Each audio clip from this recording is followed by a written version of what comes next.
Welcome to Press Room, where everyone's welcome. If you've ever felt like you're wearing a dozen different hats, maybe one for that creative passion that just lights you up, another for that 9 to 5 that keeps things grounded, and perhaps a few more as you navigate the roller coaster of things like life, love, and maybe even the hopes and hurdles of building a family, then you're exactly at the right place. Press Room is where nothing is out of bounds, and you're all welcome to come and join the conversation. So come on in. Hi, I'm Sonam, girl with the green glasses, corporate baddie, and artist. Hi, I'm Rashmi Gill. I'm an ex-lawyer turned photographer wearing her silver crown in New York City. Hi, I'm Priya. I'm multi-hyphenated from pharma to real estate and to entertainment reporter. And for today's episode, we will be discussing fertility, Yes. children, not wanting children, and Path to parenthood, all of it. Because I think that's one of the things that really connected us, right? We all started talking about it. I'm very open about it now, as you know. And when we all started talking about our journeys, we're like, wow, each one of us, even from being from a South Asian background, have very different journeys and mindset and ideas about it all, right? Yeah, I think the two of you always had discussions around it. Well, that was like one of the many first conversations I had with her when I first met her. I think she was asking me about what are your plans, something to that effect. And I go, oh, I'm actually about to go for my IVF treatment in a couple of weeks or a month or so. And I'm planning all of this. And I was like, just went through the whole thing. And then that's how we connected and bonded. And then the friendship just came from there. Yeah. And then we had our first official dinner before Raginder. Oh, yeah. Oh, yeah. Our friendship began. Yes. But I remember the two of you were discussing IVF, and I was sitting there like, well, I don't want children. Dun-dun, dun-dun, Yeah. She goes, no, I didn't. I don't think we were judging you. No, we weren't. Oh my God. We weren't judging you. No. And I didn't feel any judgment didn't. either. I felt that ping of like, oh wait, hold It was on, a safe space for you. Yeah. Well, it was again the whole what we were talking about the first episode of perspective. I think the both of you also were like, oh, hold on, this is a different trajectory with the same theme. Like, I don't want children, but I do want to freeze my eggs soon, just in case I do want children in the future. I think it's also because of the fact that, let's go back to the fact that we come from different age brackets, right? Yes. And you're in a space or you're in a point in your life where you're doing your business, you're doing your career, but at the same time, you're like, okay, I'm not ready yet, but I want to have that option. And I think that's where I feel you're coming from. Yeah, I think it's about I know I don't want children. I'm single. I know I don't want children because it takes a village to have Correct. and take care of the child. I mean, I have a lot of nieces and nephews, friends' children who I, treat as my own kids, and I see how much work it takes. And I know I cannot do it by myself, even though I know I would have a village, but I would want to do it with a partner. But I also don't feel like I particularly was put on this earth to have children and that's it, right? Like with my creative side, like I feel like there's so much that I can share to the world and teach other children. Like I don't necessarily need to have my own. However, if I do find a partner and then they, we want kids together, I don't want to go through an IVF journey in case I can't have it naturally. Now my emotional state is like, I really want children, then I can't have children. Let's say I don't have enough eggs or something at that time. So I'd rather prepare it now because I'm not in the emotional state where whatever eggs I have right now, let me freeze it. So then I have that option down the line. So it's like more options down the line than really wanting kids and then, not being able to produce. And that's the beautiful thing about it. We feel like we have options now. Yeah. Like when I was growing up, it was like, you're going to do your degree, you're going to get your professional job, whatever that is. You're going to get married, you're going to have kids. Then you enjoy your life. Yeah. Then you can decide what you want to do because your husband is going to be with you. And so we're no longer sort of responsible for you. You're someone else's responsibility. Yeah. And that whole sort of, when I look back at it, I'm like, holy crap.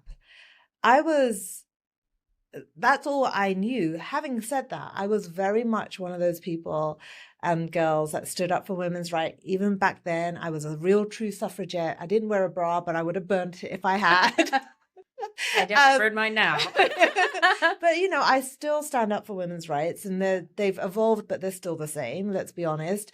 But I do feel like we're losing rights right now. Completely losing our rights. But within our South Asian family network, I definitely feel there's been a shift from the generation that I grew up in to the generation that's now coming up, and definitely my kids' generation. Because when I talk to my kids, both my son and daughter, I mean, son's a little bit younger, but even my 11-year-old daughter, I say to her, not when you get married, I say, if you decide to get married. And I don't say when you have children, I say, if you decide to have children. So she already has a mindset of choice. Yeah. And the irony is she already knows about sort of the fact that she was born in a petri dish. You know, she's aware. She's aware because she's seen all the shots when I was doing it over the years, and then had Kabir, obviously, and then a little bit beyond. And every time she used to see shots, she'd be like, Mama, are you pregnant? Mama, are you pregnant? And now that she's learning about sex education, so like she knows how the natural way is, but she also knows that there's other ways as well. And I think that also is really important because, you know, I've written about this in posts that being of Indian origin, you expected as soon as you get married, 9 months later, you're supposed to have a child. Right. And if you don't have a child, there's something wrong with you. Yes. Not with your husband, there's something wrong with you. Always the women. Always. I mean, the BS that I had to hear during the 10 years before we had kids is incredible. From it's your fault you're not having a child. Are you having problems with your marriage? If you're having problems in your marriage, a child will fix it. I was like, BS. Not once did anyone say to me, are you okay, beta? Is there anything you want to talk about? And I had no idea IVF was even an option. I was living in England. And in England, you don't have it as readily available or even spoken about as in America. It was only when I went to the doctor and the doctor mentioned it, I was like, oh, I didn't even know it was an option. And it was a little bit hush-hush. When was this option presented to you? Like, how old were you? I had Maya when I was 37, so 36? Okay. I got married at 27, and at 37, I had Maya. So it would have been sort of 36, 35, 36 that it was presented to me. Yeah. And I had no idea it was an option. Yeah. And I didn't really talk about it to anyone. My best friend in London knew about it, and obviously Manny, my husband. But other than that, not anyone talked about it. But then after I had her, I talked about it, and the amount of people, friends, came up to me and said, oh, I had my child with IVF. Oh, I had my child with IVF. Oh, so-and-so had their child with IVF. I was like, why didn't you talk to me about it? But nobody talks. Because in my age group as well, when I started my journey a few years ago, and I started talking about it with my friends, that's when they started saying, oh, my children are born from IVF. Yeah. And I was like, I've known you for how long? Yeah. And you never, I know it's a private matter for sure. That's the thing I have to accept that, you know, not everyone wants to be open about it. But, right. Yeah. But if you think about the time difference between 10 years ago to 20 years ago, the topic wasn't as open. It wasn't open at all. There was shame. There's so much. There's something wrong with me. Oh my gosh. You know, all of that. Taboo, right? Like, you can't have children naturally. I know. Yeah. Oh my God. When I spoke to my mom about wanting to freeze my egg, she's like, why? I know. I was like, what do you mean why? Yeah. Like, it's options. But again, like, our families didn't have options. No, and I think also when you come from not just a community that we as South Asians, there's taboo about sex, there's taboo about relationships, there's taboo about everything. And then also, maybe this is my mindset, you can disagree or not, but when it comes to women, you have to follow in a certain bucket. Yeah. You have to follow certain ways. You can't question anything. So our brains, I think, we're always like, this is how life is. And there's nothing beyond it. Right, exactly. And I think that goes to, was IVF ever an option for any of us? Mm-hmm. And I think that's where you fell into. I always knew that it was going to be an option for me at in my late 20s. Wow. I just knew that was going to be my route for some reason. So when did you first hear about it then? Who from? So I have PCOS. Uh-huh. I've had PCOS since I was diagnosed with it since I was 19. I always knew that there was going to be a problem for me to have children, but that's a myth. Actually, people with PCOS can have children. That's what I've heard. And I've seen it where there's women that have multiple children just with being with PCOS. But for me, so I started doing all my research. My thing is I need to research what are my options. And I came across the IVF and other people were talking about it. I remember one of my coworkers, she said she's going through IVF to have her son. And I was about 28 at that time. So that was the moment that I was like, okay, this could be an option for me. And she wasn't married. You know, she wasn't married with her partner. It wasn't any of that sort. So it wasn't a traditional route. So, and I was in a relationship at that point. So I thought I was going to have a child with him, but it just never happened. And then eventually we broke up. And then I was like, okay, I want to have children. It's going to come back on the IVF came back on the plate. So I started the journey a little bit later. How old were you when you started it then? I first started the initial consults at like 41, 42, but I was still scared.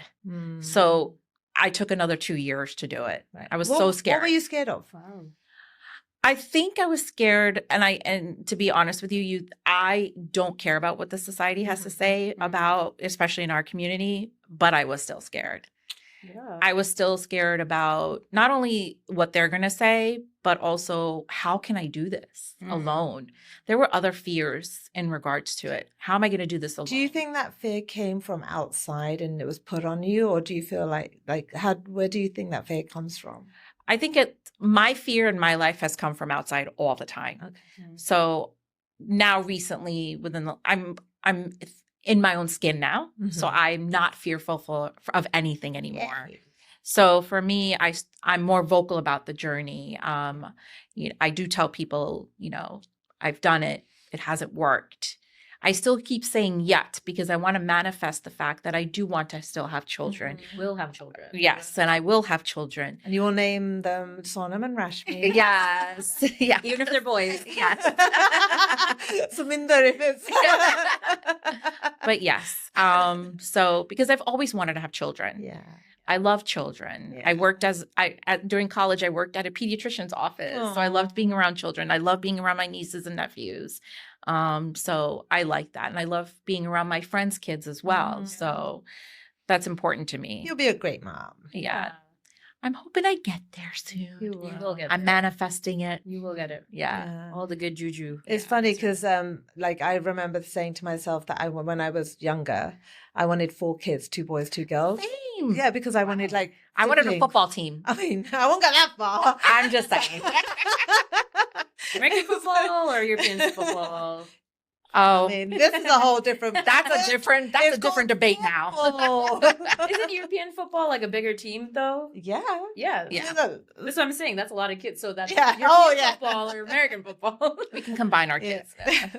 But I mean, when you think about what you wanted and what actually life throws at you and whatever the trajectory it has been for both of us, all of us, it's really interesting to look back because I think to myself, gosh, if I'd known about IVF earlier, I would have done it earlier. And at this point, I would have had like a late teenager stroke young adult. But it's like, coulda, shoulda, woulda. And I didn't. And this is where I am. So I'm embracing it. And to that point, I want to make sure other people understand that they have these choices. So again, back to my daughter, even though she's 11, it might sound like very young. Yet 11-year-olds in New York, by the way, are very old mentally. And it's a different generation with these kids. It's a different generation. But she's still got that innocence, but she's learning a lot about this at school in an appropriate way. So I want her to understand that there's a different way of having children because I was prepared to have a child both the natural way all the way to adoption. And in my mind, that's what I wanted to do. My husband, on the other hand, was fine with everything other than adoption. I don't know if it's a very male thing, that it's not your natural child or whatever it was. Maybe now that would have shifted. I remember when we first talked about it, he was like, no, I don't want to do that. I always find that interesting. I mean, even though I just spoke about not wanting children, I've never grew up thinking I would want to be a mother, like with my own children.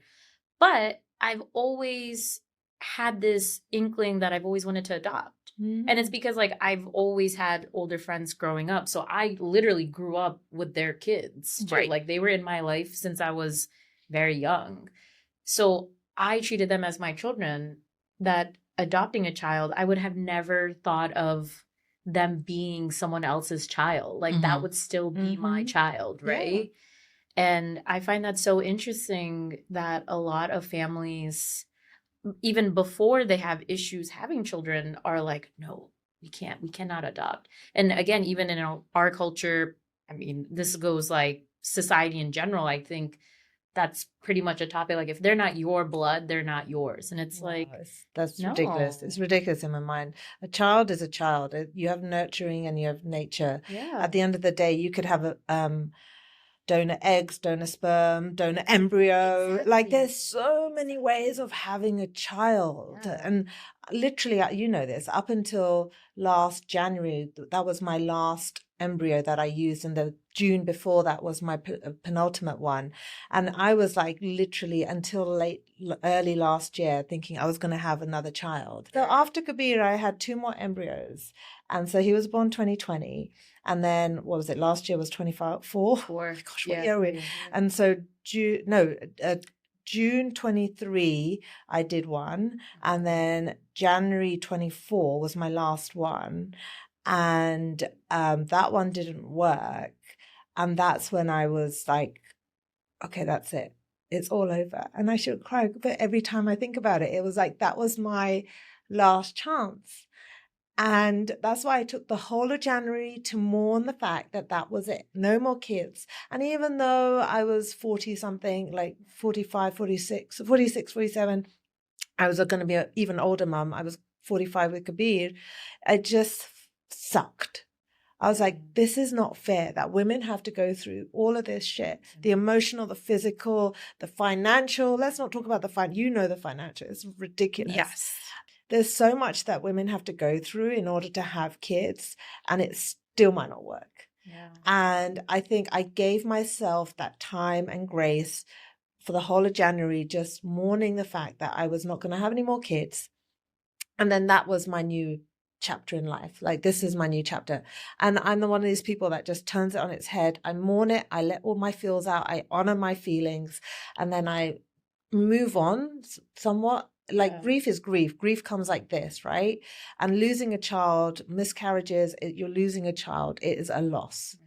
Not being able to have a child after an embryo transfer for me was a loss. And so I grieve it. I grieve that time, and I allowed my body to honor how I was feeling. And yes, I get upset now, but it was a loss, and I feel it. Yeah. And I think people should understand that just because I already have 2 kids, and people will say this as well, at least you have 2 healthy children. Yeah, I do, but don't take away from the fact that I wanted more. Yeah, I still wanted more, and you can't take that away from anybody. Going to that point, there's a lot of people that say certain things to people that are going through the IVF journey, and sometimes I wonder, are they even understanding what we're going through? I don't think they do. And as women especially, we want to be mothers. Some of us want it differently. Some of us want to, whatever the case may be, but there should be supportive words. Yeah. I think there's a supportive way to say things. I've heard it all. Well, you're older. Why would you do this? What's the worst thing that someone said to you? That I'm being selfish. Because of your age? Selfish? Because of my age. Wow. Because, you should send them my way, man. Yeah, and they said that to me. And, That's crazy. I was really upset about that when she said this, and I was like, well, I didn't have the journey you had. Everyone's journey is different. I went through a lot with one of my relationships, and that emotionally took a toll on me. So there's just a domino effect after that. Yeah. So when she said that, because she said this not only because of my age, but the chances of other things happening with the child and I get all of that, but for me, it didn't matter. That's not okay. It didn't matter. Okay, if it's whatever way I get a child, to me, it doesn't matter to me. I'm okay with it. But it's your choice. But it's my choice. That's the whole point. It's your choice. People understand the definition of choice, right? Like, I think a lot of people love to give advice. And I've seen this as someone who's on the outside. All my sister-in-laws have children, and the things like the mommy advice that they get, like not only from our parents, but like from outside, like it's like, oh, your child can't eat this, this, and this, and this. Well, my child was able to do this, this, and this. You should do it this way. And they're like, well, we already did it this way. This is working for us. They're like, yeah, we did that too, but the other way works better for us. And it's like, okay, great. It just never stops. Yeah. It never stops. But the thing is like, how do you word it, right? Yeah. That's the other thing. It's not what you say, it's how you say it. Right. You know, it's delivery 100%. For everything. Sure. Instead of saying you should try this, have you tried this? Or do you even want to know? Like, would you even need? Do you want any advice? Unsolicited advice is the biggest thing, especially as a new mom. Like, I feel like you're already on this emotional roller coaster, whether you had children via IVF or naturally or however, right? Like, it's emotional no matter what. Right. And you cannot control your emotions. Right. And then on top of that, you're getting advice. It's breastfeed. You shouldn't breastfeed. You should co-sleep. You shouldn't co-sleep. You should. It's like you have to share. If I went through this, therefore you need to go through it. Yeah. And it's like, why do we have to share like that same trauma? Like, why can't you just be there for each other? Just be happy. Yeah. Ask me how I'm doing, right? Correct. Like, that's the biggest thing I do now when I meet new mothers. Yes. Like, how's the child? Great. How are you? Right. What do you need? Right. Because a child already, like, they got the diapers and the bed, and hopefully the father, if there's a father in the picture, will take care of the child at that partner, moment, whatever. right? Or partner, yeah. But the mother, how are you? Right. Again, they went through something themselves. Again, oh my God. Even if it wasn't natural, even if you went through a surrogate, like, correct. you're now, you have this trauma of not being able to have a child. You welcomed a child through another person. That's still emotions that you're processing, right? You know, speaking of emotions, I'm a big fan of the Kardashians. I'm all about it. Okay. Yes. I know. And cut. The pea's gone. It's gone. So this is the restroom. Okay, I'm gonna go back to it. Sorry. Go on. Go. Sorry. I'm a big fan of the Kardashians. And you validate my feelings. Okay. So there's an episode this past season where Khloe, or one of the episodes where Khloe, we know that she had her second child through surrogacy. And she actually talks about how she felt that, you know, what was it? That she didn't feel like she was bonding with the second child, and she was going through all this guilt and whatever. But now she's fine. But there's that aspect to it. So going back to guilt, how are you feeling? Yeah. How are you doing? You know, what can I do to help? A lot of people don't ask those questions. The first thing I do when I meet a mom and dad or partner is I obviously say hi to the kid and congratulate the kid, but I do the same thing. Yeah. I'm so conscious, especially after going through the journeys that we did. Because no one really, everyone goes, even at the hospital, straight to the child. Yeah. No one comes to the mom. You know, and it's so interesting to me that this person has been through the biggest trauma physically and emotionally in their life. And everyone goes straight to, I get it. You're excited to see this baby, but like, how are you doing? Yeah. Are you okay? What do you need? Do you want me to take the baby for 5 minutes so you can go, an hour or whatever, to go pee, wash your hair, have a nap, go for a coffee, whatever. It's so important to acknowledge the mother or the person who brought that child in, or the surrogacy one is actually a really good point. Yeah. The other day, this isn't about pregnancy or anything, but this is in regards to my brother went on a business trip, and my sister-in-law was going to be home alone with the kids. And I said to her, listen, I'm not doing anything this weekend. Just have the kids with me so you can have your own time. Yeah. And I gave her that option, you know, and I think women want that sometimes, right? But but there's also that mom guilt too, right? Yeah. So she was like, this is my time to spend time with the kids. And I understood that, but I was like, but the option is there. Right. You know, sometimes when friends and family give you that option, I think you should take it. Yes, I agree. So I think maybe, I don't know what it is. Someone asked, I talked about this recently with a friend. I don't think I have mom guilt. And I don't know if that's because I'm an older mom, but I love my kids unconditionally. I love them to bits. They can drive me crazy, but I love them to bits and I'll do anything for them. But I have understood that if I am not good in myself, then I'm good to no one. Yeah. So I don't get any guilt when I'm spending time with my friends or doing something by myself or just saying to them, guys, I love you, leave me alone. Mama needs some time to herself, and when I'm ready, I will come out. But right now, I need you to leave me because I need to just, whatever. I need to have my coffee in peace while it's still hot, or I need to do this email, or I need to go for a walk. And I think they understand that as well. So it's not just mama, mama, mama, mama all the time. Right. And I've realized that, again, kids are so perceptive about everything, the energy, what's said, the environment, all of it.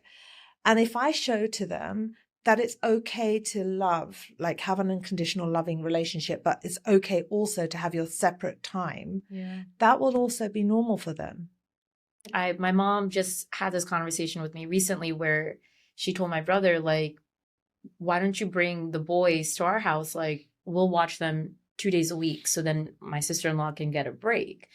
And then she was like, and then bring the older one over on weekends. And my brother's like, but the weekends are the time that we have with the children, right? Like, why would we bring them over to you? And then my mom was like, yeah, but it's just like a break for you guys, right? Like, I get where she was coming from. But then I told my mom, I was like, Mom, you have to, like, you did this alone, right? And I was like, you did this. Like, we were with you all the time. And she was like, yeah, but I didn't have help. Like, I didn't have family members that could help me raise you. So it was just me, myself, and I, and Dad, right? But Dad was working full time. And I was like, yeah, but here's the thing. Now, as a grandparent, all you know is taking care of others. Others, exactly. And you need to let my brother and my sister-in-law just do their thing because they are also figuring out how to be parents while also balancing their careers. Because with my mom, she is a stay-at-home mother. I mean, we have a motel and it was on our house property. So like my mom was still looking over that business while taking care of us, but it's not like she was going to the office, right? And let me reiterate, being a mother is a full-time job. So I'm not saying with none of the benefits you pay. What was the salary for a stay-at-home mom? I heard one time it was like in the 250 to 300. Oh, I can imagine. It should be in the millions. It should be in the millions for sure. It must be like however much it takes to keep your child alive. It's like the CEO of your family, and it is. You're the CEO of your family, and then some. Yeah, it really is. But yeah, it's sad because I see her, and I'm sure maybe both of your mothers are the same too, where they always feel like they only have to take care of others, and that's guilt, right? There's guilt and expectation. I think it's also expectation. But isn't that all at the end of the day perspective, right? Like that's isn't guilt about perspective? Guilt is more, what are people going to say? Because I'm not doing this and I'm getting help and I'm doing this, right? A story that my mom told me that broke my heart. She said, both my parents would work. My mom was living in extended family with my dad's side and in London, away from her family. And she went to work, and this is before she had me. She had a miscarriage while she was supposed to meet my dad at a station and then come home together. And she ended up calling my dad saying, I've just miscarried. And so my dad went to pick her up. They came home. She was expected to make the food, cook and clean and do everything after having a miscarriage. I don't even know at this point if she even told the rest of her family, but she was just expected to do it. Now, whether or not that's guilt or expectation, I think it was more expectations. Yeah. But it blows my mind. Can you imagine going through such a traumatic event and then having to just carry on as normal and be expected to just do your dutiful things as a daughter-in-law? I don't think our mothers ever process their emotions and trauma. It's like all internalized. Like I had a friend that had a really bad pregnancy and I got so mad at my mom. I'm like, why didn't you ever tell me that pregnancy isn't all just about bliss, like unicorns and rainbow, right? So I think my mom is, don't ask about it, don't talk about it. And she made it seem like everything is PG. Yes. And, if I ever ask questions, not just about anything female related, anything in life, it was always like, no. Yeah, it's always under the carpet. It's under the, Don't talk about it. Don't talk about it. But But that's like anything to do with South Asians, right? You don't talk about it. It will just go away. And then that's why people get so messed up. And that's why they end up having issues. Like, you don't talk about South Asians, you all need therapists. Go and see a therapist. It's okay. Okay. You have your body checked out. Go get your mind and emotions checked out. It's okay. I always say it's like, you know, we got to maintain the car sometimes. Yeah. Thank you for tuning into today's episode about fertility. We have so much more to discuss that we have a part 2. So here's a sneak peek. I know women, incredible women who are doing incredible things, who have made the choice to have children by themselves. They got themselves a sperm donor. One of them has 2 amazing girls, and that was her choice. And she scared when I did the first round, and then afterwards I was disappointed, and I was like, oh my gosh, I want this. Like, you process your emotions that it did not work. I mean, that's trauma, right? Me being the only girl in my family out of it's 3 of us, 2 brothers, me, I'm the oldest, and I would see I'm doing all the chores in the house and they're doing nothing.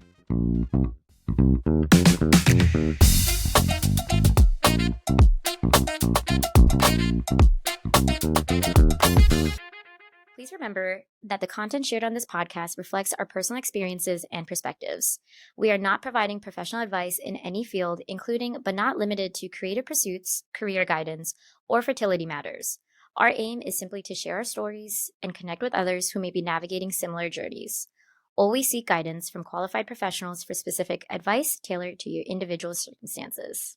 The information, opinions, and recommendations presented in this podcast are for general information only, and any reliance on the information provided in this podcast is done at your own risk. This podcast should not be considered professional advice.